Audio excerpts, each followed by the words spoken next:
Okay, whatever everyone, this is Wolf right now. Jadi aku baru buat video, berkesempatan untuk buat video kali ni sebab aku baru balik daripada sawah, ada kerja sikit. Tapi aku tak lupa untuk update kat korang. Tak lain tak bukan jangan lupa besok, hari yang dinantikan, hari yang dah aku bagi tahu video sebelum ni. Siapa lagi kalau bukan tu Kamzat Fight Shine Strickland Jadi aku percaya korang pun mesti dah banyak tengok highlight dekat TikTok ni.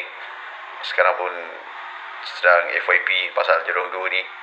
Aku percaya korang dah nampak mesti korang dah nampak kan. Cuma aku kelakar pasal si Kamzat tu. Aku betul-betul. Jadi dengan Shine Strickland ni, dia bahan habis-habis. Dia bahan kau-kau pasal bapak si Shine Strickland tu. Aku betul-betul tergelak yang punya press conference. Yang paling aku tak boleh belak, si Kamzat tu sepak si Shine Strickland tu. Tu orang nampak dekat highlight TikTok ni. Dia cakap tujuan dia buat macam tu supaya tak nak si Shine Strickland tu sebut pasal mak bapak dia. Kamzat, engkau bahan bapak si Shine Strickland tu boleh. Shine Strickland tu dah balas, kau sepak dia kan.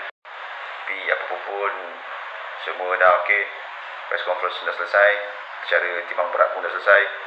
Hari yang nantikan besok kita akan tengok siapa yang dapat keputusan yang baik .